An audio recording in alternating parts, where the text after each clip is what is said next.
E como eu fazia isso bem, e eu percebia que ninguém gostava de fazer, e eu acho que se eu pudesse dar uma dica de sucesso para as pessoas, que deu certo para mim, faça aquilo que ninguém quer fazer. Coisa, o gostar está em Ex você. sim, Goste do que você faz. E quando você faz algo do qual você não está acostumado, e quando você faz algo que te gera desconforto, e aquilo aí sim te motiva a querer fazer ainda melhor, e para isso você vai precisar de disciplina, aí sim. você evolui. Caso contrário, você vai ficar patinando, vai ser mais um daqueles procrastinador, que nada dá certo por causa dos outros, por que que eu vou fazer? Sempre dá de Vamos lá, o ombro, que deixa para lá. acontece, Na verdade, né? O pneu é o item mais importante do carro. sim, Você vai lá e embarca controle de estabilidade. Que controle de estabilidade mede? Aderência. Quem que dá aderência? Pneu. pneu, ABS, ele funciona baseado no quê? Na aderência. Quem dá aderência? Pneu. pneu. Então, por exemplo, você tem lá um ABS de última geração, que dá, sei lá, 300 por segundo, enfim. Só que na hora que você mete o pé no freio, se você não tiver um bom pneu, o ABS não vai conseguir te ajudar. Porque ele simplesmente não vai atuar. Porque ele precisa da aderência. Mais um borracha na pista, tá? E hoje eu tô com uma pessoa aqui que eu particularmente admiro muito, tá? Como piloto, como pessoa, apresentador, um baita comunicador, tá? E eu tô muito feliz que eu tô aqui em Paulínia, tá? Para fazer esse podcast. Então, já quem puder aí compartilha, curte aí, porque nós estamos aqui hoje nada mais nada menos que César Uriani. Exatamente. Ah, falou de primeira, rapaz. César Urniani, cara, que prazer receber Cara, você aqui. Que ideia incrível, né, de ter um podcast itinerante, onde você vai na casa, né, ou seja, ou nas empresas das pessoas. Aí acho que as pessoas têm a oportunidade de ver um pouco da nossa intimidade, que né, legal. enfim. Parabéns, parabéns. Obrigado, César. Eu que tenho que agradecer você, né? O Enzo também, que Sim. nos deu essa oportunidade aí. Como eu falei, já fui, posso dizer, foi um aluno, né? Porque já fiz um curso com o César aí que eu estava comentando com ele aqui que transformou a minha vida, o jeito de você pilotar um carro. Sim. Então, eu te admiro muito e estou muito Obrigado. feliz de estar com você aqui. E Pu- quero que você conte aí para os nossos espectadores aí um pouco quem é o César, como começou o César. Cara, assim, legal você, né, dizer que já teve uma experiência com a gente, né, muitos anos atrás, quando eu era, junto com o Ingo Hoffman, instrutor do BMW Driver Training, porque a rede social, ela acaba fazendo com que a gente hoje entre, né, enfim, no celular de todas as pessoas, a TV acaba fazendo com que a gente entre nos lares de todas as pessoas, mas às vezes as pessoas não sabem, né, quem você é, da onde Sim. você veio, e você está me dando essa oportunidade, né? Então, eu, na verdade, com 13 anos de idade, lavava banheiro de oficina em Santo André, na Autodireção Antoninho, entregava ferramenta para os mecânicos, lavava peça, porque eu sempre gostei de carro. E eu fazia algo que ninguém gostava de fazer, que era alinhamento. Mas é o seguinte, borracha, não é o alinhamento 4D que você tem hoje, É, era o alinhamento com linha, né? exato. Faça aquilo que é difícil.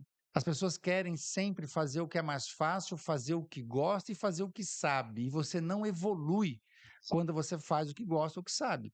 Você só evolui quando você gosta de fazer o que precisa ser feito. Aí sim, né, as coisas dão certo. E no meu caso, deu. Acabei sendo reconhecido por isso, a ponto de a cooperativa de consumo dos empregados da Autolatina, na época, que foi a fusão da Volkswagen com a Ford, me convidaram para fazer exatamente isso, num departamento que eles abriram na Silva Jardim, em São Bernardo. Aí os pilotos de testes da Autolatina começaram a me conhecer, eu avaliava o carro deles que eu alinhava, resultado, veio o convite para ser piloto de testes. Em 1989, com 21 anos, eu me tornei o piloto de testes mais jovem da indústria. Cara, que bacana. A história é sensacional, né? E é o que você falou, fazer aquilo que ninguém quer fazer ou aquilo que é difícil, né? E que gera ali a expectativa, a Cara, oportunidade. eu vejo muitas pessoas falarem de motivação, quando na verdade eu não uso motivação, eu uso disciplina. Sim. Eu acho motivação, desculpa, uma grande bobagem. A motivação, motivo para agir. Cara, é disciplina, brother. É disciplina que conta, o que te leva para frente. Que você pode acordar com vontade, você pode acordar sem vontade. Então, Exato. se eu não estou com vontade de trabalhar hoje, eu não vou. Aí eu tenho que buscar motivação, cara. Disciplina. Eu faz o que você gosta. Porque quando você fizer o que você gosta, você vai ser feliz. Mentira! Você tem que gostar do que faz. E não, eu ainda não encontrei o que eu gosto de fazer. O gostar não tá na coisa, deixa pra lá. Eu digo o seguinte, cara, que galera que fica procrastinando, a sensação que eu tenho é de velório. Parece um velório. Velório é tenso, não é? Sim, Velório é pesado. É essa a sensação que eu tenho. Sabe que hora que o velório acaba? é, Quando o defunto levanta. Levanta, levanta, vai lá, faz o que tem que fazer, corre sim, atrás, estuda. Você, cara, montou um negócio, fez um podcast itinerante, acreditou numa ideia. Se você ficasse lá sentado, sim. levanta, cara. O velório acaba quando o defunto levanta. Que legal, cara.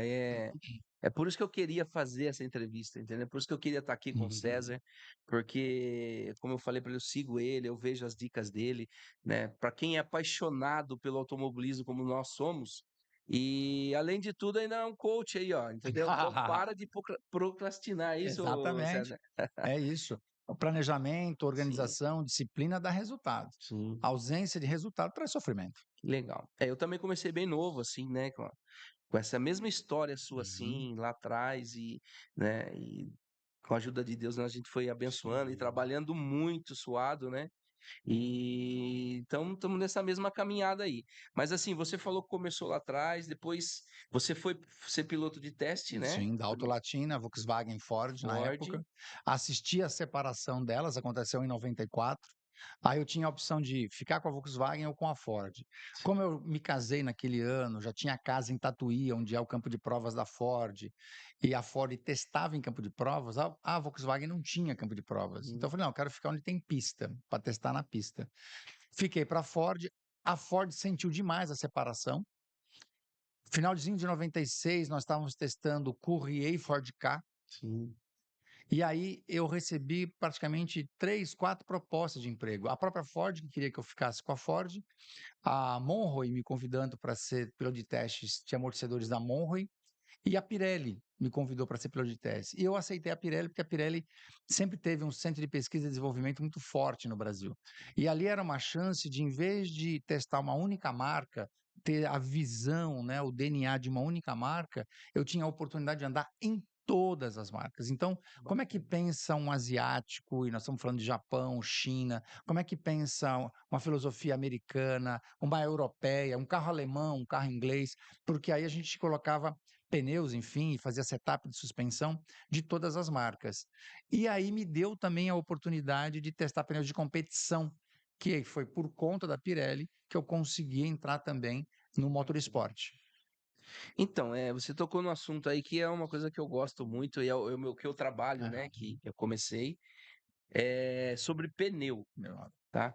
Eu queria que você falasse para nós um pouco sobre a segurança de um pneu, sim, né? A importância de um alinhamento bem feito, um balanceamento bem feito, né? Que sim. ali a parte da geometria do carro, porque tem algumas pessoas ainda acham que isso é mito, né? Que você quer Sim. vender serviço. Ah, mas cambagem não existe, Uhum, né?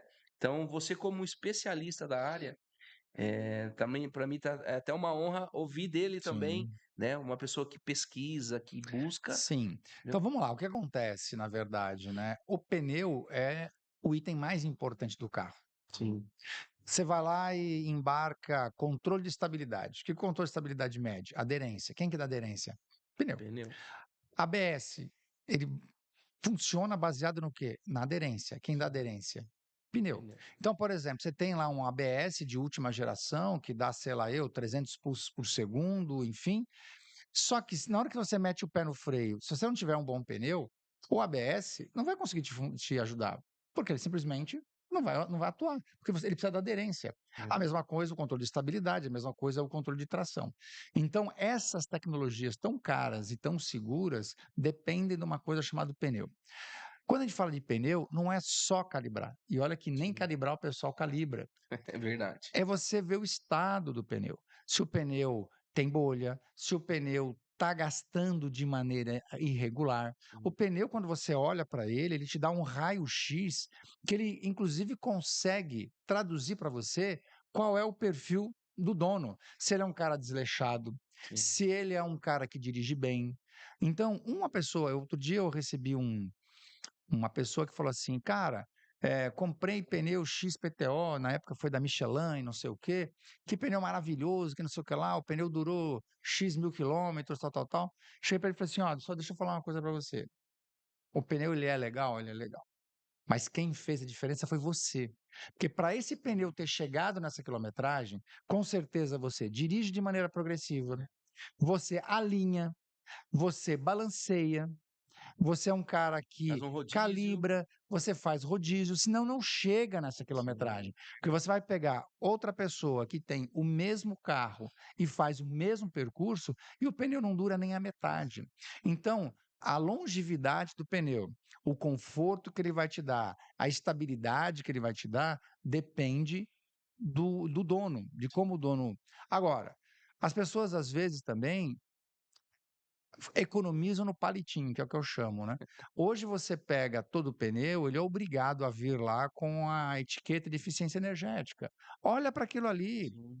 dê importância principalmente para aquele índice que fala de aderência no molhado, porque ali ele está dizendo para você: "Olha, esse pneu custa nossa, esse pneu está mais barato", tá, mas vai olhar a etiqueta. É, Ele tem uma nota F de aderência no molhado, sim. ele tem uma nota muito baixa, né, de consumo de combustível e daí por diante. Então hoje está muito mais fácil você olhar para um pneu e saber o custo-benefício dele, né.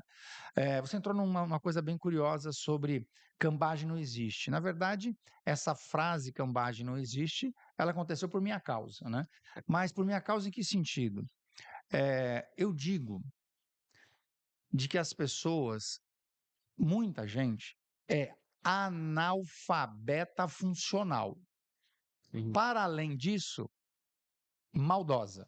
Então onde é que eu quero chegar?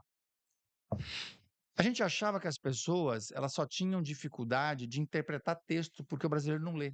Então, às vezes, você fala assim: "Cara, eu não vou escrever, eu vou mandar um áudio, porque vai que a pessoa interpreta aquilo errado". Sim. E não adianta, para analfabeto funcional ou gente maldosa, você vai desenhar e o cara não vai entender.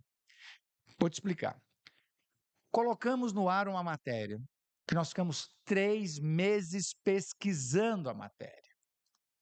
Quando você falou da minha vida aqui, eu disse que eu fazia alinhamento no barbante. Quando eu fui piloto de teste, a gente parametrizava a suspensão.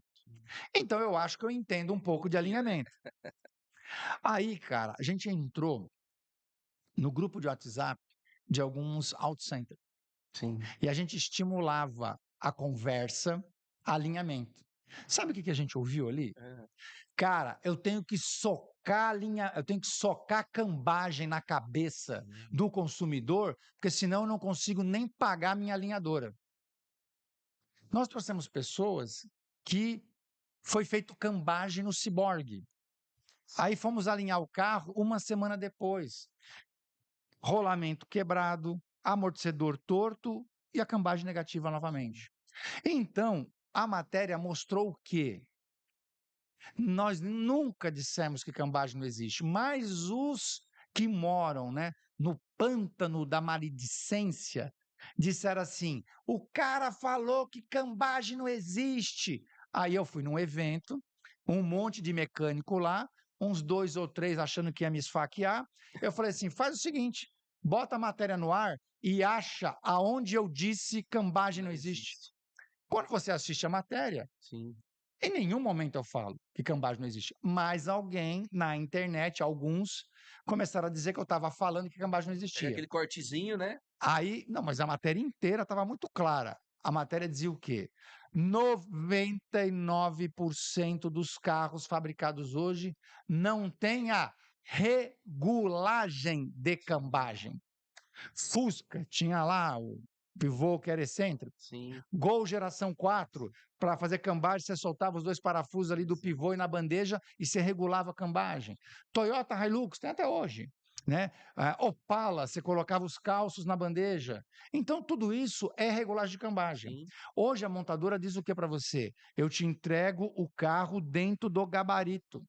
Não tem mais essa regulagem. Logo, se uma roda fica negativa, o que aconteceu? Foi a haste do amortecedor? Foi a parte superior do batente? Foi uma bandeja que entortou? Foi uma bucha que deslocou? Aí o que você faz? Você vai no componente que deu problema, reposiciona e, em tese, a cambagem volta para o lugar. Porque a cambagem saiu porque algum componente danificou, porque você não tem a regulagem. Pois bem, e o pessoal começou a vender cambagem. Pô, você entrava num auto center e falava assim: ó, por favor, tem um banheiro? Tem que fazer cambagem. Porra, tudo era cambagem, cara.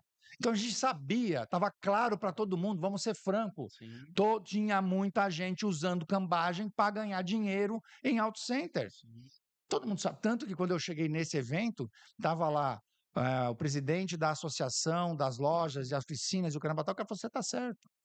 Vamos ser honestos, tem muita gente aqui que está enfiando a faca. Eu lembro que teve um cara que falou assim nas redes sociais: cara, chega lá, tendo que gastar 5, 6 mil reais, que a suspensão do cara está toda detonada.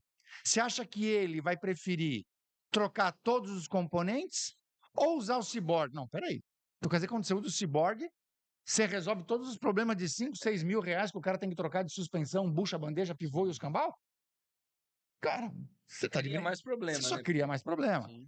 Então nós entramos nessa seara.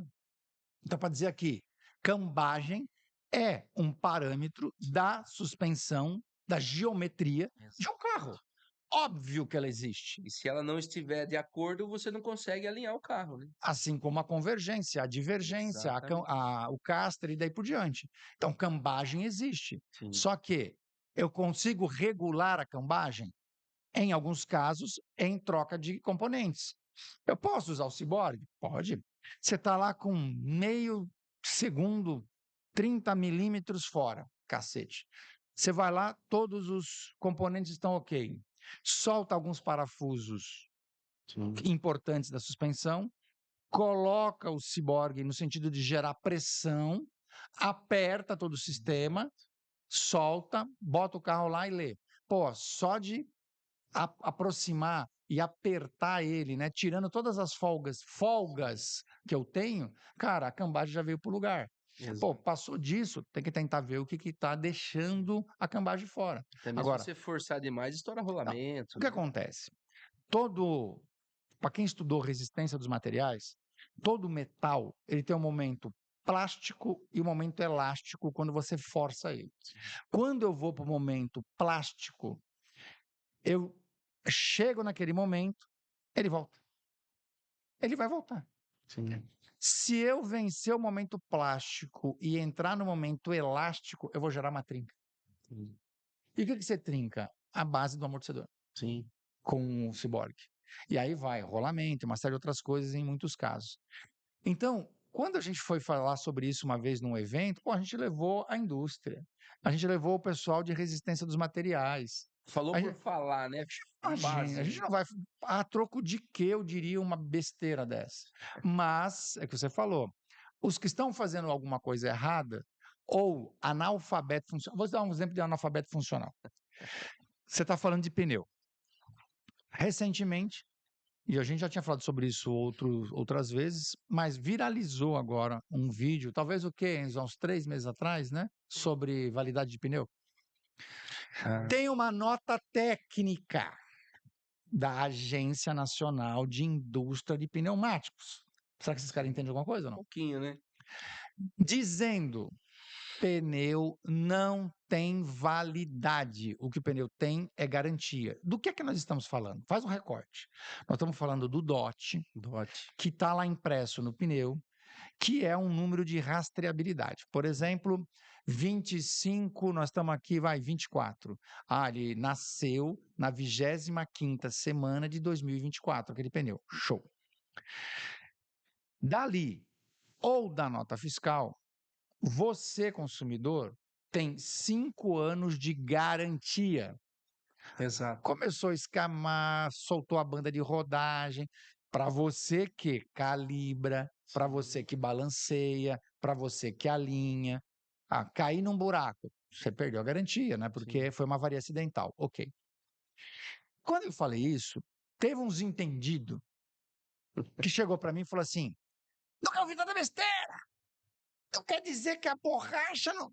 não se desgasta? Quer dizer que a borracha, ela não envelhece? Nunca vi tanta bobeira, nunca vi tanta bobagem, então não sei o quê. Aí eu falei assim: "Mas espera, do que esse cara está falando?" Porque no vídeo eu falo: inspecione, não tem trinca, não tem bolha, não tem desgaste, o pneu está em perfeitas condições, roda. Sim. Polícia no Rio de Janeiro multa. Impossível a polícia te multar porque você está com 5 anos com o pneu. Sim. Ele pode te multar se ele olhar o aspecto do pneu Sim. e o aspecto do pneu ter algum indício. Beleza. E assim foi. Mas eu não estava entendendo. Entendi. E de algum momento eu falei: "Mas espera, do que esses caras estão falando?" Até um momento em que um cara me escreveu a seguinte frase: "César, você é um burro. Até nós, seres humanos, temos validade."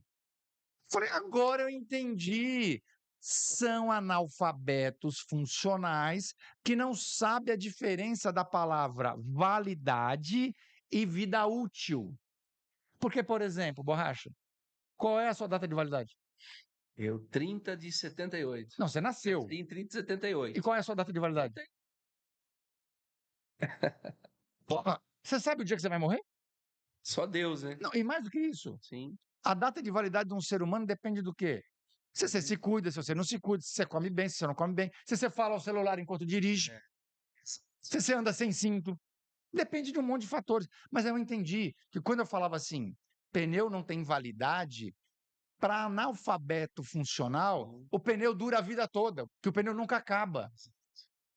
Ele não tem data de validade, ele não é mortadela, ele não é iogurte, Sim. que ó, vence no dia tal.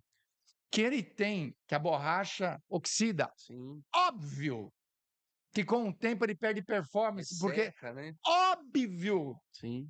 não é disto que eu estou falando, por isso que eu falo. Antes você achava que as pessoas não sabiam só ler. As pessoas não sabem ler, não sabem interpretar, não Exato. sabem a diferença das palavras. E aí que eu vou entrar no. Eu fiquei animado agora.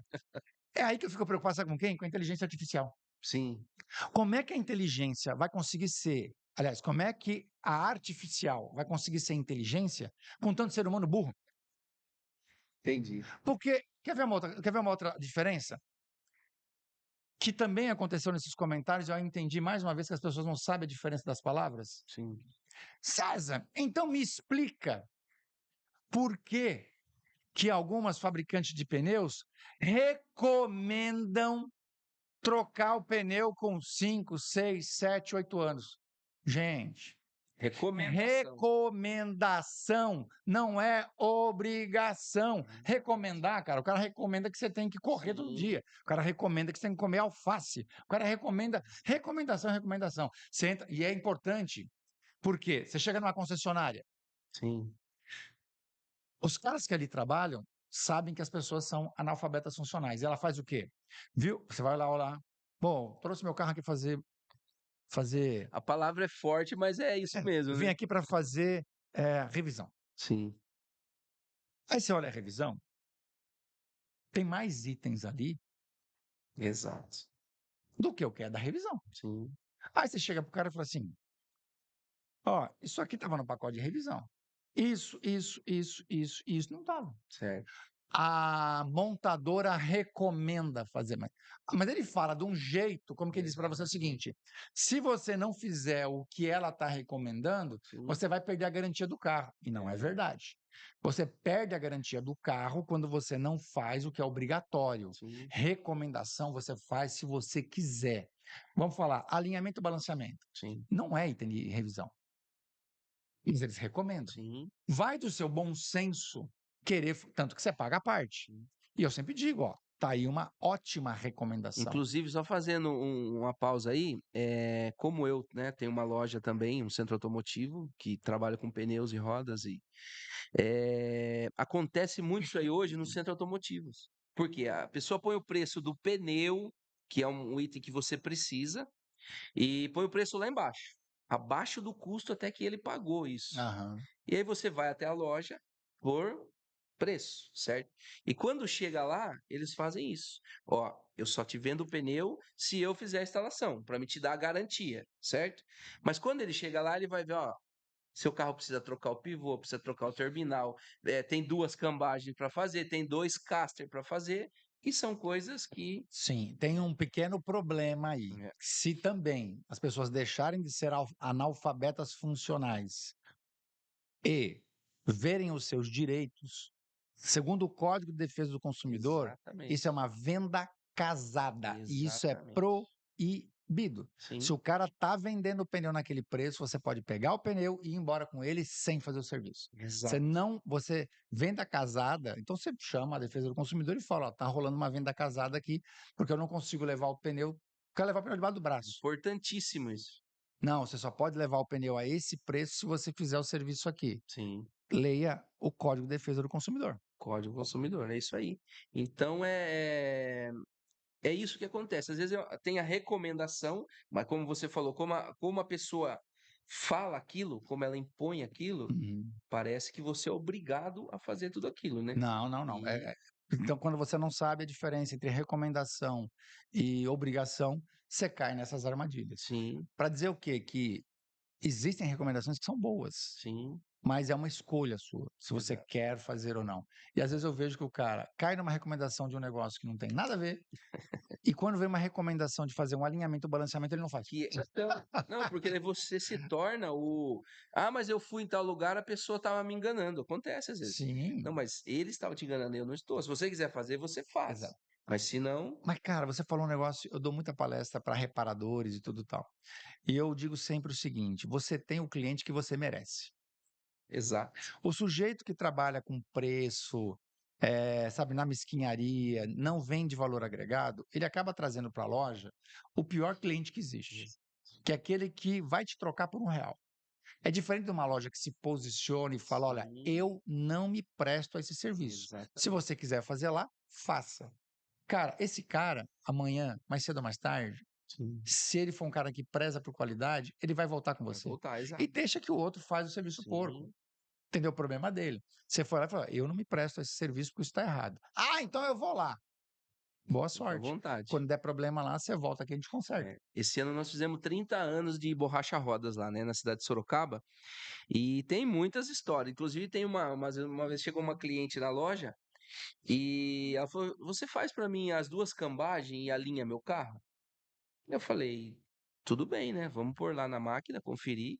E daí nós chamamos ela. Falou: Ó, mas seu carro não precisa fazer cambagem. É só o alinhamento, Uhum. só a geometria que tá fora. Não, não, mas eu quero que faça as 2 cambagens.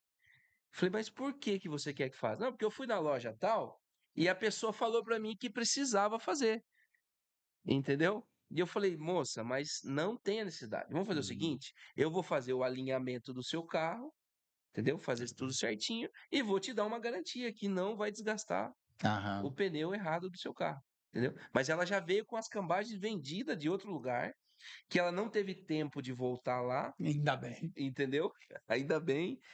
Então, é o que você falou, às vezes a pessoa impõe de uma certa forma, Aham. ela acha que ela tá pagando barato, mas esse Sim. barato vai sair caro. Eu acho que nós estamos vivendo cada vez mais um mundo onde as pessoas estão conseguindo ser seletivas. Sim, Tudo, na rede social, no lugar onde você compra, nos estabelecimentos onde você entra, as pessoas vão identificando quem faz um bom trabalho e quem não é, faz. E aí compete, na verdade, aos que prestam serviço, capacitação.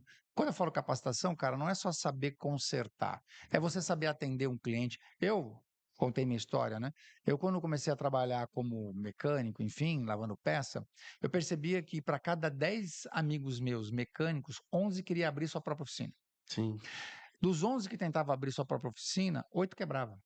Porque você pode ser um bom mecânico, mas se você Sim. não for um administrador de empresa, Exato. principalmente nos tempos de hoje, e saber capacitar a sua equipe, saber atender um cliente, ser honesto com ele, porque hoje, cara, Sim, com esse negocinho aqui, ó, chamado telefone celular, exato. o cara faz uma pesquisa aqui e rapidamente ele vai obter um monte de informação. Sim, Informações boas e informações ruins. Mas isso. as que vão se prevalecer, não tenha dúvida nenhuma, são as Sim, boas. sim. São as É o boas. que fica, né, no mercado são aqueles que, apesar de estar muito, né, a internet ela acabou trazendo essa visibilidade Sim. de valores, de preço, tem os oportunistas, né, Aham. entendeu? Mas César, vamos lá. Eu queria que você falasse um pouquinho a respeito de ser piloto de teste. Quando Sim, você testava os carros ali, né, que sim, sim. Fazia todo o você desenvolvimento. fez, falou da Corrêa, do Ford Ka, acredito que tem outros carros, né? Muitos, muitos. E inclusive eu vi uma matéria você falando de um carro chinês que foi reprovado no Sim, é o Brasil, FAM100. né? Que você foi fazer o teste e o carro praticamente quase capotou, né? Sim. O que acontece? O pessoal me vê na imprensa, é impressionante. Tem muita gente, natural, acha que eu sou jornalista, né? Eu não sou Sim, jornalista, eu sou piloto de testes, acabei indo na televisão acabei parando na mídia por ser um especialista, e sim, as indústrias e veículos de comunicação me convidarem para falar: César, isso funciona ou não funciona? É verdade e mentira? Dicas, tal, não sei o quê. sim, Tanto que acabei sendo conhecido como o cara das dicas, né? sim, Se você for parar para pensar, não existia essa figura do piloto de testes nos programas de TV, né? Nem nas revistas. O que você tinha eram jornalistas que faziam testes ou eram pilotos de corrida, mas um piloto de teste da indústria não tinha. Algumas agências falaram isso para mim: cara, você tem noção que você abriu um segmento que não existia? As pessoas começaram a saber quem é um piloto de teste e o que ele faz. Tudo bem. Então, eu acabei me enveredando para esse lado da comunicação muito por acaso, né? Eu nem imaginava que isso ia acontecer, assim como eu não imaginava que eu ia ser tão apaixonado pela comunicação como eu sou, né? Só que você comunica bem aquilo que você sabe, aquilo que você conhece. exato. A gente investe muito tempo naquilo que a gente tem, sabe, sede, né? E eu Sim, adoro isso daí. Adoro gente, adoro comunicação, adoro carro. Então a gente vai, a gente pesquisa, corre atrás. Por trabalhar no segmento, você tem as fontes, sim, você tem a indústria, então você conversa com o cara que faz amortecedor, com o cara que faz, sei lá, remap, você conversa com a indústria do metal, você vai lá falar com o cara da siderurgia, você vai lá falar com o cara da mineração, para pegar a coisa lá desde o começo. sim, Então isso vai dando para você o que eu chamo de repertório. As pessoas mais incríveis que eu conheço são pessoas que têm repertório. E você jamais vai conseguir ter um repertório vasto se você ficar vivendo na sua bolha. sim, Se você não for um cara tolerante, conversar até com aquelas pessoas e principalmente com as pessoas que divergem de você. Porque esse cara está vendo alguma coisa que você não está vendo. Aí quando exato. você entra na mente dele, você fala: caramba, eu não tinha visto por esse lado. Ou Sim, você fala: não, mas o que você está dizendo não tem fundamento. é, Porque, ó, aí você traz os contra-argumentos. Você saber, cara, ninguém é dono sim, da verdade. Pô, será que por exemplo, eu falei muito sobre carro elétrico no sentido de que veículo elétrico, mais uma vez, sim, analfabetismo funcional e maldade. Eu nunca disse que o carro elétrico ia morrer. Eu disse que ele morreu 3 vezes na história do automóvel. E que essa era a quarta tentativa de fazer o carro elétrico caminhar. E eu sempre questionei o quê? Que virar uma chave, acabar com o motor. Bom, vamos lembrar que nós estamos em 2024. sim, A primeira data para acabar com o motor a combustão era 2025. Nós já estamos dentro de 25. sim, Aí viram que não ia dar certo, pô. Ah, então é 30. Aí viram que 30 também, cara, tá logo ali. 40. Aí perceberam o seguinte: não rola. alguma coisa tá errada, hein? Então, eu até tive, né, em outros podcasts que eu já tinha estado quando havia montadoras dizendo que ia acabar com o motor a combustão e governos. E É, muitos diziam assim, eu dizia, é impossível. Hoje eu volto naqueles podcasts, eles falam assim, cara, você estava certo. Porque todo mundo deu um cavalo de pau. sim, Por quê? Porque não dá para você virar a chave para 100% elétrico com baterias usando a rede. É simplesmente impossível. Qualquer pessoa que estudar um pouco mais de bateria, qualquer pessoa que estudar um pouco mais de rede. Gente, a nossa capacidade de inventar coisas que precisam de eletricidade é muito sim, maior que a nossa capacidade de inventar como fazer eletricidade e de maneira limpa. é, Brasil. Brasil tem a capacidade de produzir, olha a palavra, capacidade de produzir o dobro daquilo que a gente usa. Só sim, que tem um pequeno detalhe. Eletricidade não é só produzir, é distribuir. E o Brasil é muito ruim em distribuição. Não sim, adianta eu ter capacidade de produzir. Eu posso, sei lá, tenho capacidade de fazer 500 toneladas de banana, mas você tem gente que come 500 toneladas. Eu tenho um caminhão para transportar 500 toneladas de banana? Não, não tem. Então adianta eu. Não, faz só 250 que atende o mercado. Ah, sim, senão nós vamos virar uma Dilma Rousseff que vai dizer aqui que vai estocar vento.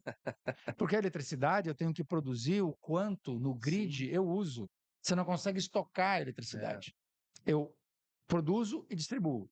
Logo, São Paulo, deu uma chuva, caiu uma árvore, 6 milhões de pessoas ficam sem luz. sim, Por quê? Porque a gente tem uma dificuldade de distribuição. apesar, e é verdade, de sermos uma das energias mais limpas do mundo. É. Brasil é continental, a arrecadação per capita muito baixa. A renda per capita muito baixa, desculpa, não arrecadação, uma renda per capita muito baixa. Então, o carro elétrico, nesta configuração, ele é o quê? Ele nada mais é do que uma solução parcial de mobilidade. Você vai ter aquele cara que vai comprar o carro elétrico e ele vai se encaixar no rolê do cara perfeitamente. Sim. Só que esse cara, geralmente, ele vive num comercial de margarina. Manja, aquela família no comercial de Sim. margarina? Porque o cara tem uma casa, o cara tem 2 carros, o cara tem sistema fotovoltaico, e o cara faz um rolê aqui, volta ali, e tá nem aí se tá perdendo dinheiro pela desvalorização do carro, tá tudo certo com esse cara. E ele vai achar a experiência incrível, Sim. mas não é a realidade de 90% daqueles que têm carro. Não é a realidade daqueles que têm 90% do carro. E muita coisa vai acontecer. Então, esses dias eu respondi a pergunta: César, lá na frente, qual é o caminho que você vê, para que caminho vai o carro? As pessoas acham de que para um nascer, o outro tem que morrer. Sim. Eu falo, cara, no futuro não vai ter só um caminho, vão ter vários caminhos. Você vai ter o GNV, você vai ter caminhão andando a gás, você vai ter caminhão andando com hidrogênio, célula de combustível, tocando motor elétrico. Você vai ter o carro elétrico com hidrogênio, você vai ter o carro elétrico com bateria, você vai ter híbrido pra caramba, principalmente o híbrido leve. Ou seja, são várias possibilidades. Não tem um único caminho, como tentou-se de maneira irresponsável para criar demanda a fazer. Sim. Porque hoje pessoas, fornecedores e montadoras, com raras exceções, estão amargando prejuízos gigantescos. Verdade. Explica para mim como é que, vamos falar de um carro legal, Tesla. Sim. Como é que 51% das pessoas que tiveram a experiência de um Tesla voltaram para o motor a combustão? É muita coisa, né? Então, no Brasil, né, eu adorei o anúncio. BYD, na fábrica de Camaçari, está desenvolvendo um motor a combustão flex para os seus veículos híbridos. É isso. Até porque a melhor matriz energética que existe no planeta se chama etanol. Tá bom. Acabou. O Brasil escolheu não ser um país industrial. Nós somos um país do agro. Certo. O mundo teme o Brasil pelo agro, Sim. enquanto a gente teme, né, grandes potências pela indústria. A cana, o milho, a algave, a beterraba, para dizer que o etanol não é uma monocultura, Aham. ela é uma multicultura, vem do agro, que é o que a gente sabe fazer. O Brasil tem a melhor energia elétrica, a maior reserva de água doce do planeta. O Brasil, entre aspas, ele é uma potência. Sim. E já investiu nesse combustível desde a época do pró-álcool há 5 décadas atrás. Então, hoje a gente está exportando, você tem uma ideia, sabe qual é o segundo maior, segundo não, terceiro maior produtor de cana? Eu não sabia. Terceiro maior. Você vai cair da cadeira. China. A China? A China. Então, o etanol é hoje o melhor e maior combustível. A cana, durante seu desenvolvimento, você não tem nenhuma matriz energética que captura gás carbônico, Sim. que faz a compensação de carbono. E o etanol faz. Porque toda planta em desenvolvimento, ela captura gás carbônico. Olha que dado legal que pouca gente sabe. A EPE, né, que é a empresa de pesquisa e energia, ela soltou uma nota técnica dizendo que, pegando São Paulo como exemplo, 370 vidas são salvas com o uso do biocombustível etanol, diminuindo as emissões de poluentes. Que o carro elétrico faz, que é deixar de emitir. Só que o carro elétrico não consegue fazer a pegada de carbono de quando produz, que é produzir bateria, e se você carregar teu carro na Europa, nos Estados Unidos e principalmente na China, você precisa de carvão. Então a conta não fecha. Usando etanol, a gente deixa de usar o combustível fóssil e a gente deixa de importar.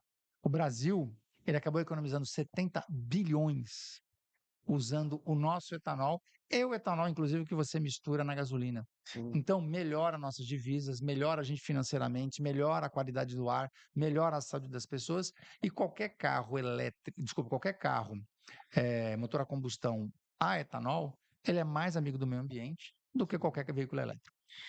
Como você está falando de elétrico, eu vi, né, também uma entrevista que você deu, que as pessoas confundem que porque tem aquela, vendeu tantos carros Sim. elétricos, né? Mas eles, a maioria são os híbridos, né? Sim, Não são os elétricos 100%, isso né? me incomoda bastante. Eu acho que você tem que dar os dados de veículos a combustão, veículos híbridos e veículos elétricos. Para mim, Sim, são três bichos que moram numa jaula completamente diferente. sim, Porque o carro elétrico, ele é só o elétrico. O carro híbrido, ele é um carro a combustão, sim, que usa um auxílio da eletricidade. exato. E aí, o poste está mijando no cachorro, né? Porque dá essa sensação de que ele é um carro elétrico e que usa o motor a combustão, quando na Sim, verdade é um motor a combustão e que recebe o auxílio do elétrico. exato. Ele é eu gosto do híbrido sobre a filosofia, eu adoro filosofar.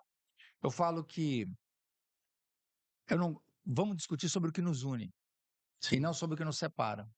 Eu acho que o carro híbrido, ele pega aqui o melhor do motor a combustão, o melhor do motor elétrico e eles caminham juntos, sim, tentando trazer essa eficiência, né? E se você pegar hoje, por exemplo, você vai ver que os dados de eletrificados vão estar super inflados. sim, Mas muito por quê? Porque a Fiat lançou o híbrido leve, porque a Audi já vem de híbrido leve há muito tempo. Então, a entrada do híbrido leve, que nem tracionado, né, através do motor elétrico sim, ele joga essa conta lá para cima. E eles adoram usar esse número, mas eles detestam sim. o híbrido leve. Porque eu aprendi com o tempo, e eu nunca consegui entender, por que, que o cara que defende carro elétrico, ele gosta tanto de bateria e eletricidade. O cara que gosta de carro elétrico, É, ele não gosta do motor elétrico, que é extremamente mais eficiente que o motor a combustão. sim, Não é o motor. O que ele gosta é de bateria e espetar o carro na tomada. O que ele gosta é de dizer que ele não anda sim, que ele não anda e que ele não vai no posto. O que ele gosta é disso. Meio ambiente, ele está cagando para é, isso. Ele gosta é desse rolê. sim, Porque eu defendo o motor elétrico, por exemplo, quando você usa o hidrogênio. Não! Ah lá, o César tem razão. Olha lá, ele defende o carro elétrico. Não, para eles, carro elétrico tem que ter bateria e tem que espetar na tomada. sim. Saiu da bateria, não espetou na tomada, para eles, isso não é carro elétrico. Então vamos lá. Galera do carro elétrico hoje. Acho que não dá nem para chamar a gente do carro elétrico. É o pessoal da bateria e da tomada. Porque o grande. Você não vê os caras elogiando o motor. Você vê os caras querendo usar bateria e rede. Sim, Agora, se o resto do mundo, se 90% das pessoas conseguem isso, ele está pouco se lixando. sim, Ele resolveu o problema dele, o resto que se dane. Ele não está indo num posto abastecer, o resto que se dane. é. E vende para os outros que essa é a maior. Quem não está nessa página é dinossauro, é burro, é isso, é aquilo, é hater, é fake news, é assim vai. É complicado, né? E eles querem matar o carro a combustão para, mas Mas não, não isso não vai, vai acontecer não nunca, vai né? conseguir. É, Sinto muito dizer, os que gostam de bateria e eletricidade, o carro a combustão, eu não vou ver isso, é, com certeza. que bacana. Ô César, você também já correu, né? Foi piloto aí, correu algumas categorias, né? E como piloto de teste, de testar Uhum. os carros, ali você também já ganhou algumas corridas que você me falou, Ganhei já teve o, campeonatos. o capacete, campeonatos, o capacete de ouro, né? Eu acho que até. Ah, não tá aqui, tá lá embaixo o troféu de capacete de É, ouro. e essa pilotagem de, né, de fazer ali os testes nos carros, isso aí te ajudava de alguma forma ali Sim, porque como eu fui piloto de pneus, tinha uma parte dos testes que era de aderência máxima. Certo, Então, o piloto de corrida, ele anda no máximo do limite da aderência. entendi. Se você passar daquele limite, você está sendo lento. Se você estiver aquém daquele limite, você está sendo lento também. Então, o fato da gente sempre estar sempre com o carro escorregando e andando no limite, Sim, quando você vai para o carro de corrida, com pneu slick, um carro mais preparado para estar grudado no chão, é encontrar o limite. É o limite da frenagem, é o limite da aceleração, é o limite do contorno da curva. Então, isso ajudou muito, sem dúvida nenhuma. bacana. Sem dúvida nenhuma. E como você falou de pneu, né, aquela história, né, eu tô te perguntando porque eu trabalho muito com pneu e as pessoas me fazem muitas perguntas, e é legal, eu tô com você aqui, então, como Uhum. especialista, você responder. A questão daquela, eh, pneu dianteiro tem que estar melhor, o pneu traseiro tem que estar melhor. Ah, mas é para estrada é melhor você ter o pneu novo na traseira, porque você faz curvas em alta velocidade, né. Aham. Na cidade é melhor você ter o pneu melhor na frente, porque você arranca muito, você Aí, você freia. aí vai ser duro, né? Porque o É, cara, ele tá assim, ó, tô na cidade, tá? Então agora troca os pneus, né? Você não vai fazer então. isso, né? Não, na verdade é o seguinte, vamos lá. Em toda e em qualquer situação, o ideal é os 4 pneus novos. Sim, E ainda assim, quando você tem os 4 pneus novos, você tem que entender de que a geometria que a gente coloca no carro, o setup de amortecedor mola, tudo tal, é para que o carro tenha o seu limite de aderência no eixo dianteiro.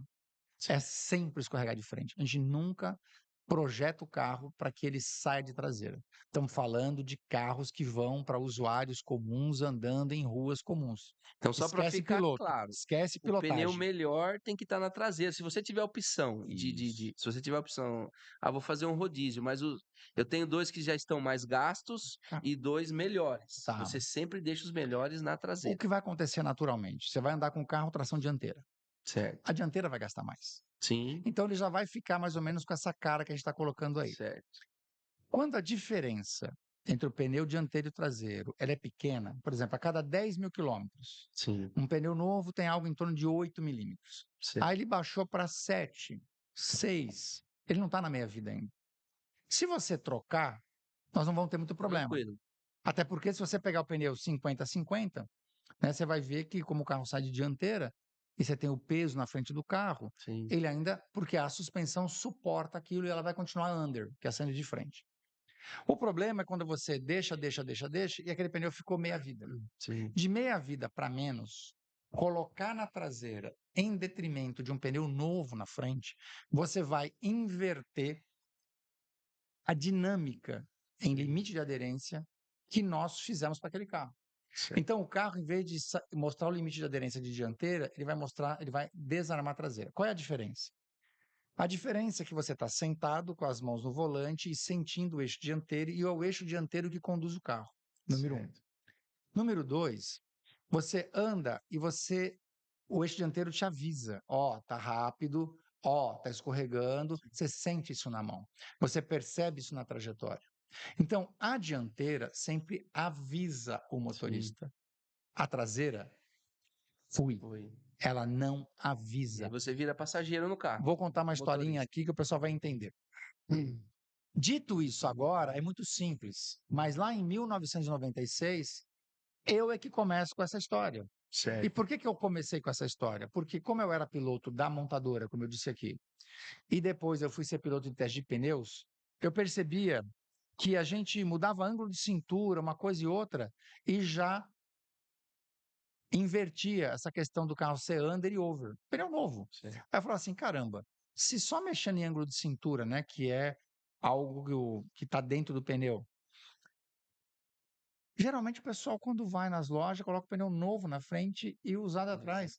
Ó, será que o pessoal não está se machucando com isso? Aí eu falei isso com um diretor que nós tínhamos de engenharia. Ele falou, cara, vai no campo de provas e testa.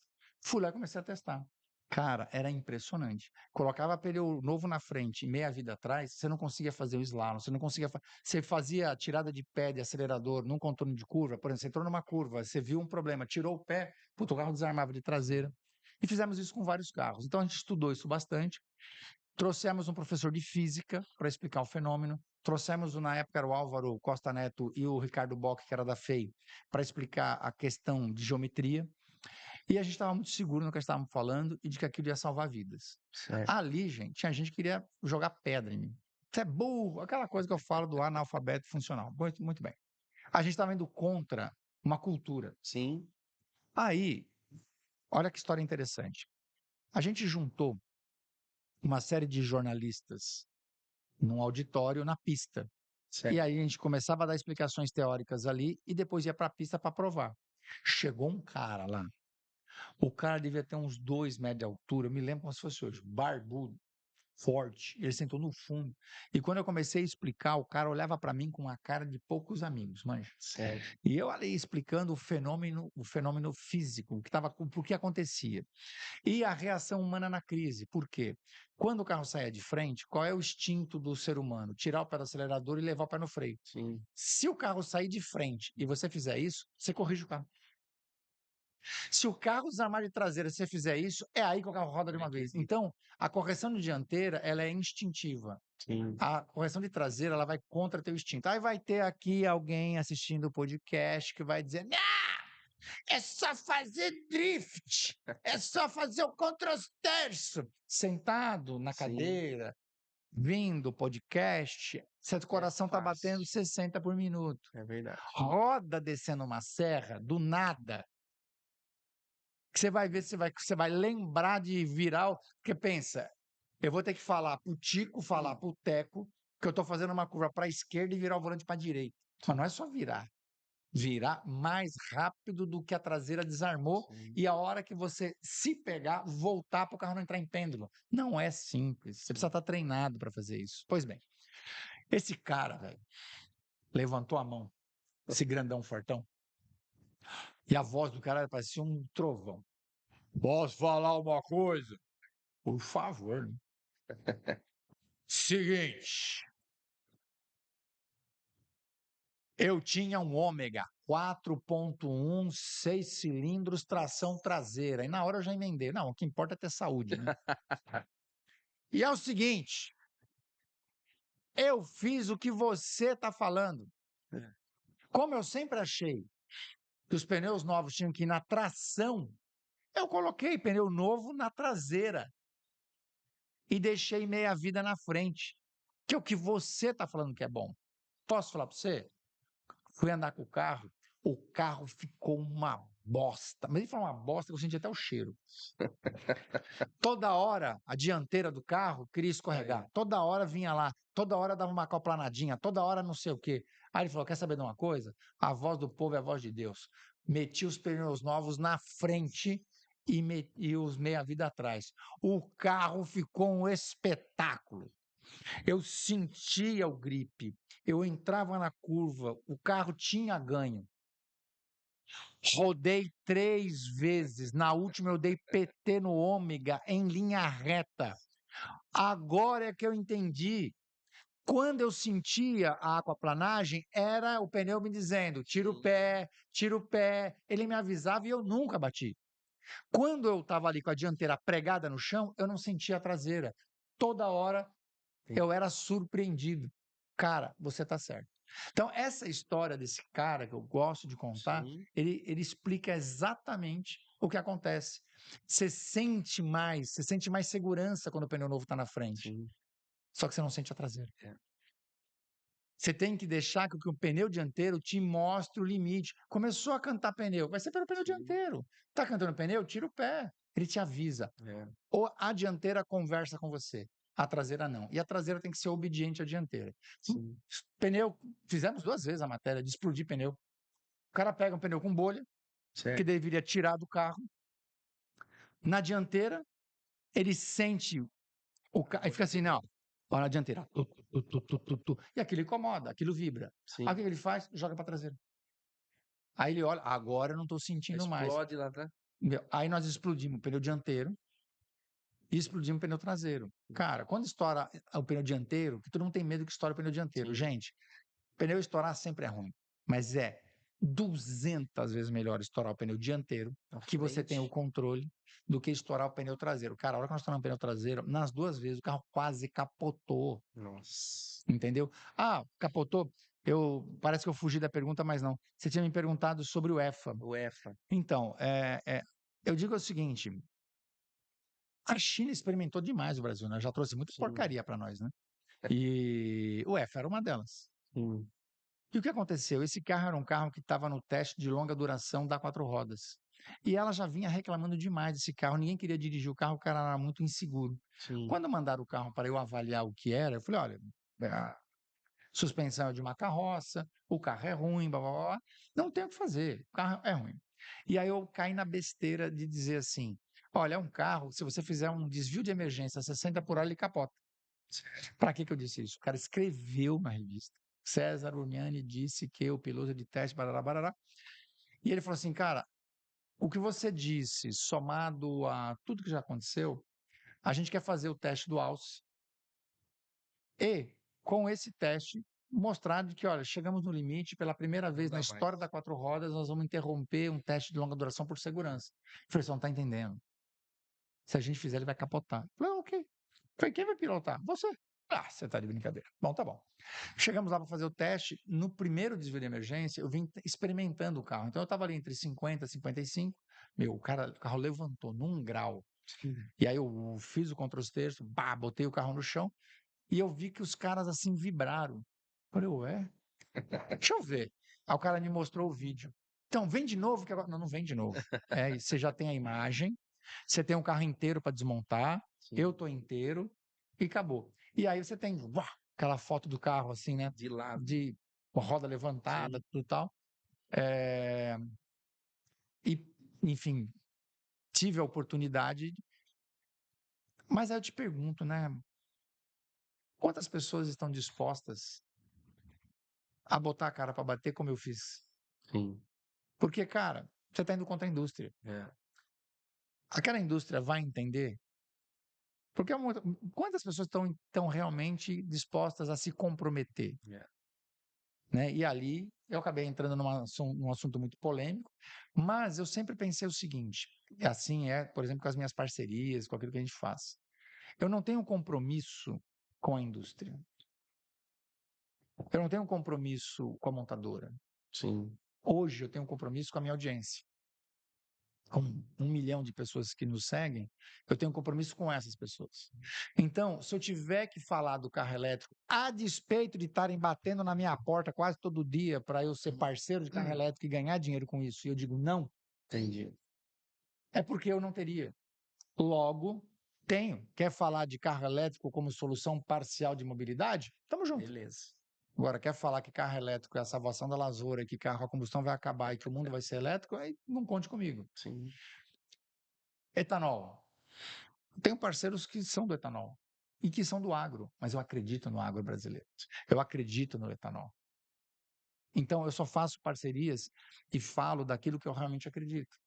Nesse caso, eu corri um risco e me comprometi, mas ao mesmo tempo fico pensando assim: essa história dos pneus novos atrás. Caralho, será que a gente salvou alguma vida?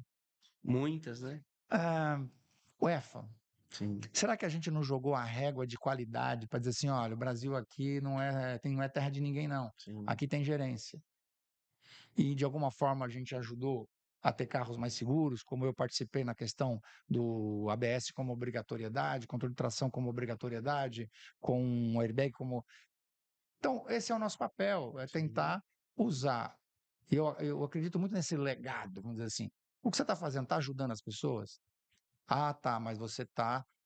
Eu escutei um negócio de um cara, não vou falar montadora, porque senão vai ficar chato, mas esse cara eu estava agora fazendo. Eu fui jurado do Motor Grid Awards Car, ou seja, eles fizeram o carro do ano da Motor Grid, né? E eu fui um dos jurados. E aí chegou lá as montadoras. E teve uma montadora, vamos falar a Toyota. O cara chegou para mim e falou assim: cara, a gente sempre falou sobre você. E a gente falou assim: ó, esse cara se arriscou pra caramba.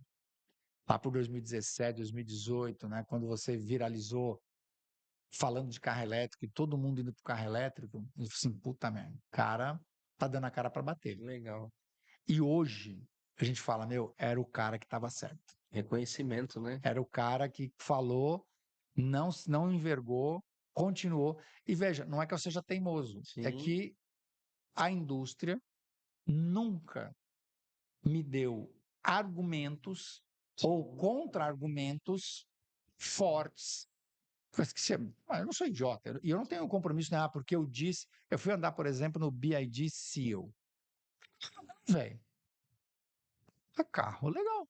Temos que estamos Eu nunca, há muito tempo, de Paulínia para São Paulo, eu nunca mais ia de carro elétrico, eu já fiquei na mão 200 vezes. A minha dia falou: não, vai com esse carro que você consegue ir no seu rolê lá em São Paulo e voltar sem carregar. E aqui eu tenho sistema fotovoltaico, eu tenho carregador de 7,5 kW, tal, não sei o quê. Porque como eu testo carro elétrico, é isso que essas pessoas têm que entender. Eu testo carro elétrico. Não Eu fala tenho por fora, né, carregador, César? eu tenho sistema fotovoltaico, eu tenho tudo. Cezinha, pode ir que vai dar certo. E deu.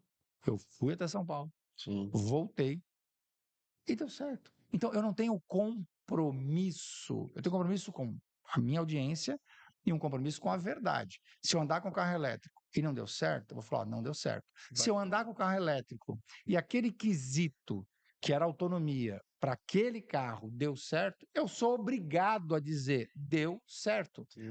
Aí eu vou falar pela 20ª vez. O analfabeto funcional.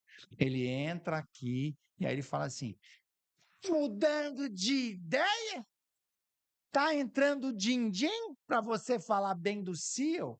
Aí você fala: peraí, os carros tinham 200, 300 quilômetros de autonomia Sim. e não funcionava. Agora o carro tem 500.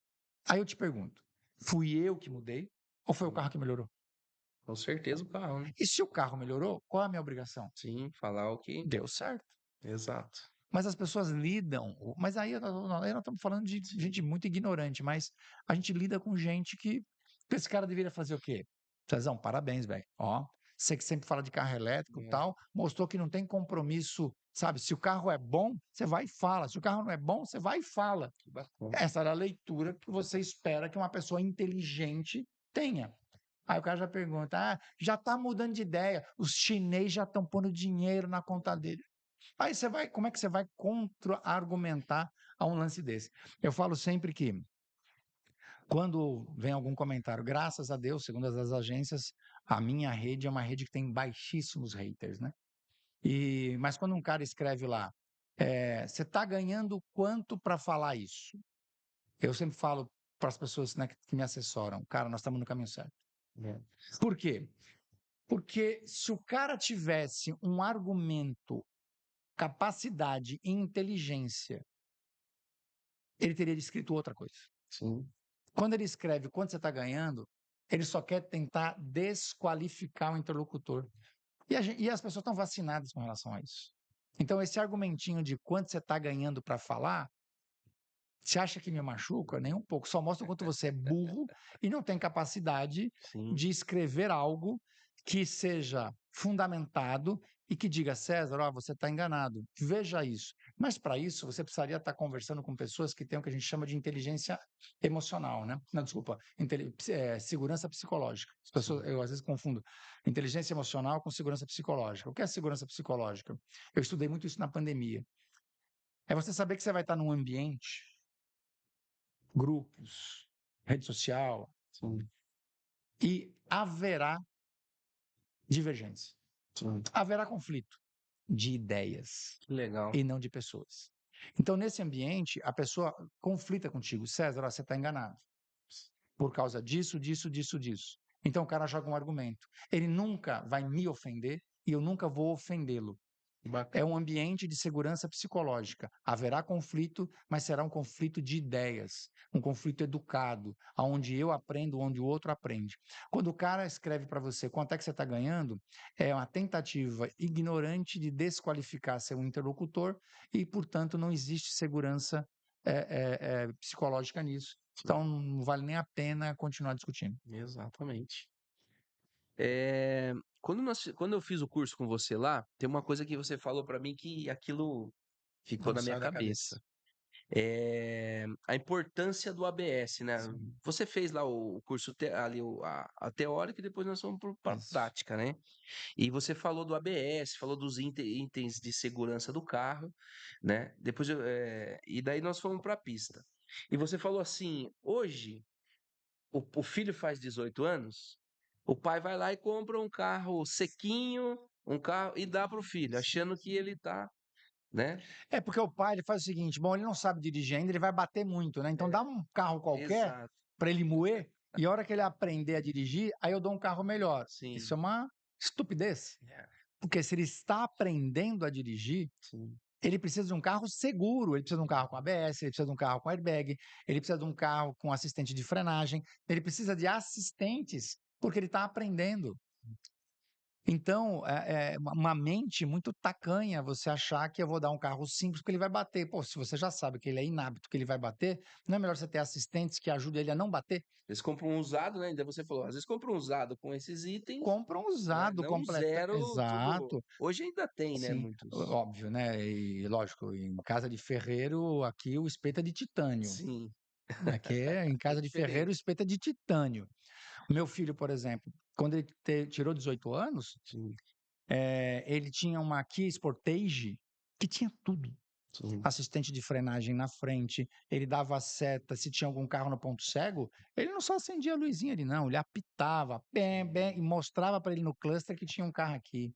O carro tinha tudo. Resultado, no primeiro ano de aprendizado dele, né, como motorista, carteira eh, provisória, porra, ele não teve nenhum incidente, nenhum acidente. E ele é um cara muito cauteloso também. Porra, chegou o segundo ano, chegou, pô, Toy, o Nivus Zero Highline com tudo também, Sim. né? Agora, pô, tá com um A3. Pegou a 3 faz 2 semanas. Com tudo. Então, eu sou um cara que eu acredito muito nos assistentes de segurança Bacana. para auxiliar, né, na condução. Tudo que a gente quer é evitar acidente, é evitar machucar alguém, é bater num motoboy, é atropelar alguém. E os assistentes estão aí para isso. A gente tem que se render a esses assistentes. César, já tá indo para o final aqui, é que esse Poxa, papo passou rápido, esse hein? papo tá tão bom que dá vontade, né, de De ir embora. E eu só queria que você falasse também para mim um pouco a respeito de, né, já falando dos itens de seguranças aí, que é o ABS, né, o airbag, a roda esportiva, o que que Sim. você tem para me dizer, assim, para o nosso público aí sobre rodas esportivas? Cara, eu acho assim, eu gosto bastante, né? A gente, aliás, quando compra um carro, acho que a primeira coisa que a gente olha é a roda, né? Sim, Se a roda não for legal, é, né? A gente, por exemplo, esse A3 que o Enzo comprou, ele vem com aquela roda Audi Sport. sim, A roda é. Ele falou, cara, preciso comprar esse carro, né? Na é. verdade, ele comprou 4 rodas, né? E vem um carro espetacular em cima. Ganha o carro.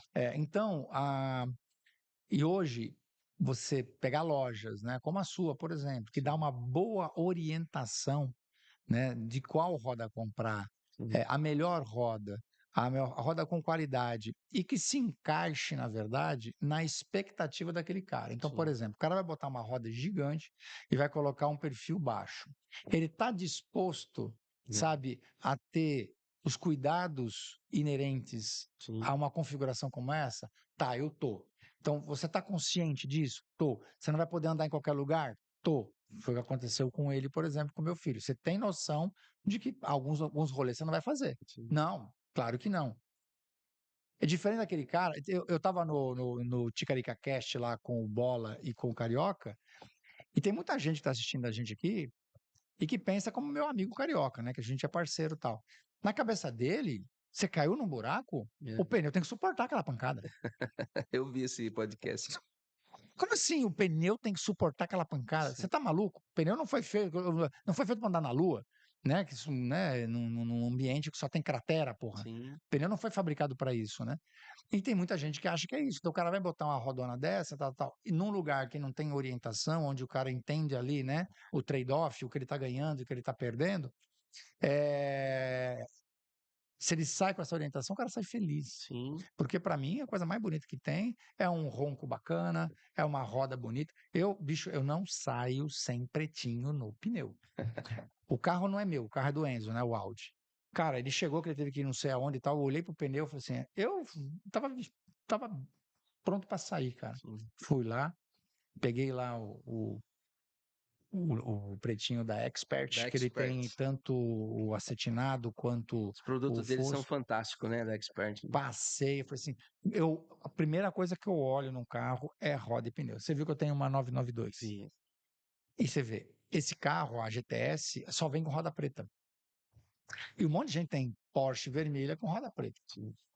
Eu falei assim, cara, eu acho que o dourado, o ouro, ele, Ficou ele, linda. ele combina muito com o preto, Sim. né? Lembra John Player Special da Ayrton É, Senna? Eu acho que ele fica muito clássico, né? Muito classudo no vermelho. E aí eu falei para os caras, falei assim, não. Eu falei: "Não, mas a gente não faz". Mas a Porsche tem aquela cor, aquele dourado, de algumas rodas que ela tem dourado, mas que não está habilitada para GTS. O Hum. carro chegou aqui, arrancaram o pneu e roda, pinta e coloca. Cara, eu entro na minha garagem, a primeira coisa que eu olho é a As rodas. roda, né, e os pneus. Mas nós chegamos lá, a primeira coisa que nós vamos falar: "Olha a roda que linda". Ficou bacana com Ao essa roda contrário. e a roda da GTS, assim, a roda em si, ela é bonita porque ela é de cubo rápido, Sim. mas eu não acho que ela tenha um desenho tão bonito. É. E no dourado, porque qual é a proposta da GTS? É a roda ser preta e você vê Sim. o disco e o caliper, porque a gente vê Porsche, por exemplo, S e Carrera com pinça pintada, e tá errado, porque nem a S, nem a Carrera, Tem a de verdade, tem a roda tem o caliper pintado. Você certo, tem que mandar pintar. entendi. Elas começam a ser pintadas a partir da GTS. E Hum. a depender da cor, ela vai determinar se ela é cerâmica ou não. Então, quando você olha para o caliper, você sabe que freio que está ali. Quando você mete numa GTS, você só está pondo por estética. Você Sim. acha bonito o caliper vermelho, mas originalmente ele é preto. E já no caso da GTS, você vai ter o caliper amarelo, você vai ter o caliper vermelho, e começa no vermelho. Então, o que que você vê? Você vê o caliper vermelho e o disco. A roda quase não aparece. É, Já quando eu pintei ela de dourado, agora a roda apareceu na cresceu, GTS. né, ficou lindo. Apareceu. Bom, eu queria que você falasse um pouquinho de que automóvel é a nossa paixão, né, Uhum. estamos finalizando quase aqui. Eh, Carros antigos, eu vi que você falou de um podcast que você se emocionou no lugar que você foi, Sim. dos carros que você andou, e o carro antigo eu acho que ele remete muito a isso, né, essa questão de Uhum. valor é o valor afetivo, né. É, Você tem coisa que é assim, tem coisa que ninguém vai entender. O sim, cara fala assim: "Pô, mas por que que você tem esse carro velho?" Então, assim, qual é a garagem mais legal? É a sua. sim, É quando você compra um carro, porque aquele carro te lembra do seu vô. Fala: "Mas o que que esse cara está fazendo com um fusquinha?" Na sim, cabeça desse cara, aquilo não significa nada. Mas você, às vezes, para lembrar do seu vô, você tem um porta-retrato. O sim, cara, para lembrar do vô, que pegava ele com a mão, que levava ele para passear, que contava história para ele, era num fusquinha, sei lá, meia qualquer coisa, 70 qualquer coisa, e o cheiro do carro, aquele sim, ambiente, lhe traz uma memória afetiva. Então o cara, quando anda naquilo ali, ele vai para um lugar que não existe mais, sim, que está só na mente dele, né. Então, o carro, ele tem essa capacidade. E eu já visitei várias garagens extraordinárias, né. Garagem que tem Bugatti, garagem que tem tudo, carros premiados, Ferrari, F40, tal. Mas o Léo Stambur, ele tem, eu acho que eu brinco com ele que ele não é colecionador, ele é acumulador, né. sim, E ele deve ser o cara que consegue contar a história da indústria nacional. Por quê? Ele tem um galpão que tem tudo que é da Ford. Ele verdade. tem um galpão que é tudo da Volkswagen, ele tem um galpão que tem tudo que era da GM, Puxa ele tem vida. um galpão que tem tudo que era da Fiat. Então você vê a história da Ford desde o Corcelzinho, não sei o que e tal. E como eu trabalhei, e pegou muito, porque eu vi ali todo o trabalho da época de Auto Latina que tinha Royale e Versalhes, Sim, Quantum, né, e não sei o que, Apollo e Verona, e tinha tudo aquilo lá. Os carros que a gente trabalhou muito para desenvolver na região, na época de 90, de 89 até 96. Só que a hora que eu cheguei nos mais antiguinhos, eu vi uma variante branca. E a variante foi o primeiro carro que meu pai e minha mãe comprou. E aquele barulho daquele motor, aquele volante de baquelite. Eu entrei dentro e comecei a chorar. Eu nunca tinha chorado dentro de uma visita, garagem. Mas aquele dia eu chorei. que bacana. Eu fiquei uns 10 minutos ali. Aí eu saio desse carro, dou mais um passo, tem uma Brasília marrom. Tinha uma Brasília que era bem marrom, não, marrom Sim, escuro. Foi o primeiro carro zero do meu pai. Aí depois eu ando um pouco mais, eu vi lá um Passat TS. sim, Eu tive um Passat TS. bacana. Então, quer dizer, quando você vai para uma garagem que você olha para aquilo lá e lembra e te leva Sim, para aquele tempo, porque ele não te leva para aquele lugar, ele te leva para aquele tempo que não existe mais. É a garagem e eu acho que é o carro mais legal. que É o legal. cheiro, é a lembrança, aí você lembra, meu pai já não está vivo, minha mãe também já não está mais viva, e o carro é que me faz. Eu vejo poucas coisas que se eu olho e que me entrega tanta conexão, né, com familiares. Meu avô foi caminhoneiro. Eu gosto de carro para meu avô. A verdade é Sim. essa. Eu gosto do meu carro e carro para meu avô. E tanto que eu tenho carteira E e sou piloto de teste de caminhão Tem também. De caminhão caminhão, também. é, caminhão também. Bacana. Muito por causa do meu avô. Eu já cheguei a ter caminhão em frotas, tudo tal, por conta do transporte. Eu sou apaixonado pelo transporte, mas não é para amadores, Não, né? principalmente no Brasil, Transporte é. né? Então, mas eu cheguei a ter caminhão, eu tive um bitrem, puxava combustível Sim. dentro de uma transportadora, tudo tal, para sentir esse negócio. E às vezes eu dirigia o caminhão. Que legal. Dirigia e lembrava do meu avô. Então, a minha relação com o carro E tem é carro isso. antigo que tem aquele cheiro, né? Até hoje Tem, ainda tem aquele. tem. Você entra no carro, É, eu é tenho marcante. vontade, cara, ainda de ter uma outra casa tal, que eu tenha uma garagem subterrânea, assim, gigante, Sim. sabe? Gigante, não precisa ser tão gigante.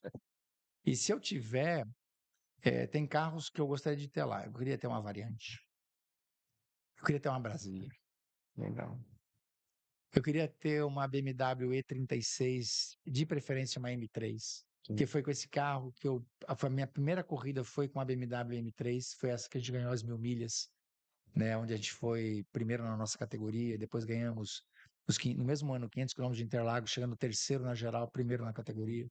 Então esse é um carro também que eu gostaria de ter na minha garagem, enfim. Mas alguém vai entrar e vai olhar e falar assim, ó, o que que é essas caqueiras aí? Para você é um monte de carro Não velho, é mas para nada, né? mim é minha história. É, né? É a minha história. Um carro que eu também teria era uma Caravan prata, que meu pai teve uma Caravan prata, que foi o carro que a gente mais viajou para cima e para baixo, foi com essa Caravan prata. Então eu teria uma Caravan prata, teria uma Variante branca, teria uma Brasília marrom, né? Talvez também um Passat TS e uma BMW M3. Acho que se eu tivesse esses carros aí, essa seria a minha garagem. Que É a bacana. minha garagem. O meu pai também gostava mesmo, né? Meu pai já não tá também mais entre nós aí, mas ele também gostava muito de Brasília, de Fusca, né? Hum. E quando ele faleceu, ele tinha 13 Brasílias. Caramba! Caramba! Então ele gostava muito, né? Também fazer essa coleção aí, mas é bacana.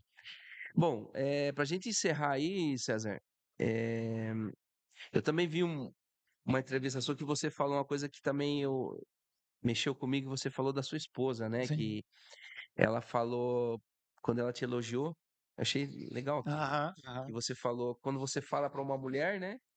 Sim, Isso aí eu achei muito interessante. eu nunca tinha entendido por que que, às vezes, né, em que minha mulher disse para mim assim: "Cara, eu tenho muito orgulho de você", né, de Sim, conquistas, de coisas que nós fizemos, mas principalmente de comportamento, né. Ela falou: "Cara, eu tenho muito orgulho de você". Eu nunca entendia porque aquilo era algo que eu nunca esquecia, e que sim, aquilo me deixava, assim, né, extasiado e tal. Aí eu escutei um psicólogo explicando de que quando você diz para a mulher: "Eu te amo", ela sente aquilo até no osso. sensacional, né? Ela fica encantada. Se a mulher disser para o homem: "Eu te amo", ok, É, não bate igual. Tanto que a mulher ela se incomoda muito, né, que ela fala: "Ah, eu te amo", e você fala: é, "Também". Ah, mas eu não quero que você fala "também", é verdade. porque a palavra "eu te amo" para ela é muito forte. Sim, Para o homem não é tanto. Ele entende, mas não é hum, tanto.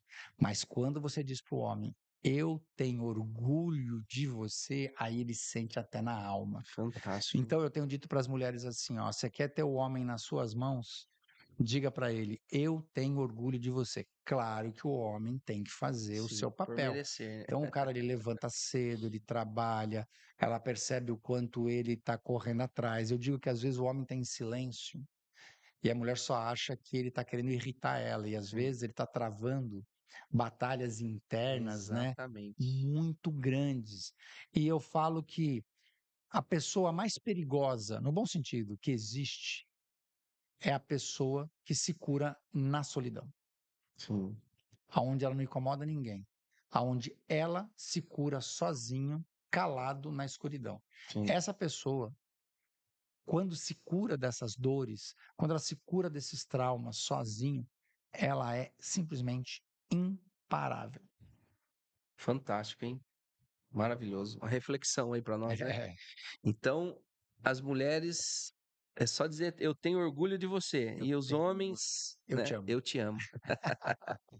César, só para a gente terminar, eh, tem alguma coisa assim que você ainda quer fazer, né? Porque Sim, a gente vê que, graças a Deus, você conquistou muitas coisas, sim. né? Por mérito, mas alguma coisa que você fala assim, não, isso ainda eu quero fazer. E se tem alguma coisa assim que você se arrepende, fala, puxa, ali eu devia ter feito diferente. Sim. Vamos começar com a parte ruim, Vamos. arrependimento. Uma vez eu disse isso pro meu filho, eu falei: "Ó, eu vejo algumas pessoas dizendo: 'Ah, eu não me arrependo de nada do que eu fiz'. Deve ser legal pra caramba, né? Sim, Mas não é o meu caso, né? Eu me arrependo de muitas coisas. E das coisas que eu mais me arrependo são momentos imaturos aonde eu falei sim. e eu simplesmente deveria ficar calado. Porque ao falar ou do jeito que eu falei, eu só Uhum. piorei. E muitas coisas, elas acabam, na verdade, se você tiver calma e paciência, se ajustando por si só. Sim, Então eu me arrependo de, em muitos momentos, ter sido imaturo e ter dado minha posição, ter dado a minha opinião, às vezes de maneira agressiva e da forma errada. E aí eu só certo. piorei o que já estava ruim. Fazer, cara, eu tenho muita coisa que eu quero fazer. Eu sou um cara que eu tento quebrar a expectativa. Em que sentido? Eu tenho hoje praticamente 57 anos, né? Então, com 57 anos, eu gosto de treinar, eu gosto as pessoas acham que depois de 50 o que vier é lucro, e vai ser mesmo, mas as pessoas tiram essa frase como é lucro no sentido de descansar. Sim, E eu não quero descansar, eu quero continuar batalhando. E eu gosto muito quando as pessoas olham e falam assim, nossa, mas 57 e tal, não parece. E eu quero cada vez menos parecer que eu sou um aposentado. De verdade. Eu sou aposentado já há 4 anos, né. E verdade. quando eu falo que eu sou aposentado há 4 anos, a pessoa fala: "Como assim?" "Sim, eu recebo lá o O benefício do INSS, INSS, enfim, eu já sou um senhor aposentado, né". que E eu legal. quero surpreender por isso. E em 2025 a gente tá com alguns projetos aí de falar mais de carro e de teste de carro, que é uma surpresa, Ixi. em doi po Aí, ó, com uma primeira galera mão, hein? com uma galera Legal, muito grande mesmo, e o pessoal, sem dúvida alguma, a partir de 2025 vai ter um conteúdo muito rico, que que a gente bacana. vai ter nas redes sociais, num canal de YouTube que está sendo montado, com gente muito forte, com gente muito Que pesada, legal. e eu quero continuar essa coisa da comunicação, de levar informação, de levar conteúdo, tudo isso é algo ainda que eu acho que eu só estou começando. Que bacana. Parabéns, viu? Não sei se eu vou te pegar de surpresa, mas você tem alguma mensagem, assim, que você quer deixar? Alguma coisa que, né, como você falou: "Pô, eu já fiz tanta coisa e eu quero acreditar que eu salvei vidas", e Sim, realmente sim, você salvou. Como pode eu te ser. falei, aquele curso mudou a minha maneira de pensar, de pilotar, de dirigir, entendeu? Tem alguma coisa, assim, que você Tem. queira falar que Vou terminar com a seguinte mensagem, assim, o Brasil foi diagnosticado como o país com o maior número de pessoas ansiosas do mundo pela Organização Mundial da Saúde. E ansiedade é uma doença que você sofre por expectativa, né? E expectativa é algo que você deposita em algo ou alguém do qual você não tem controle. sim, É uma grande bobagem. No lugar de expectativa, coloque meta, porque meta depende só de você. Levantar mais cedo, tá adiantado, quem está adiantado não tem pressa, planejar, organizar, ter disciplina, depende só de você. Pare de ficar colocando a culpa nos outros. E eu termino dizendo o seguinte, que uma vez, eu acho que eu era uma criança ansiosa, e uma vez eu me joguei no chão, chorando, minha mãe baixou, pôs a mão no meu rosto, ficou de joelho no chão, enxugou minha lágrima, puxou minha cabeça, colocou a bochecha dela junto com a minha, veio no meu ouvido e ela disse: "Shh, calma, está tudo bem." E de uma maneira mágica, aquela minha ansiedade ela sumiu. E em seguida eu digo para ela: "Mãe, pega um copo de água para mim." Ela olha para a água, olha para mim e diz: "Levanta e pega." Então, a minha frase é: "Shh, calma, tá tudo bem. Levanta e pega." fantástico. César, Valeu, irmão. cara, foi uma honra, foi Imagina. um prazer e muito obrigado. Imaginei, eu que agradeço. Sucesso. Termina então aqui mais esse podcast. Estou muito feliz. Gratidão a todos. Eu que agradeço. Valeu! Obrigado. Aí, Cara, meu querido, sensacional, que hein. bom que você gostou. Obrigado, cara, Imagina, eu que demais. agradeço.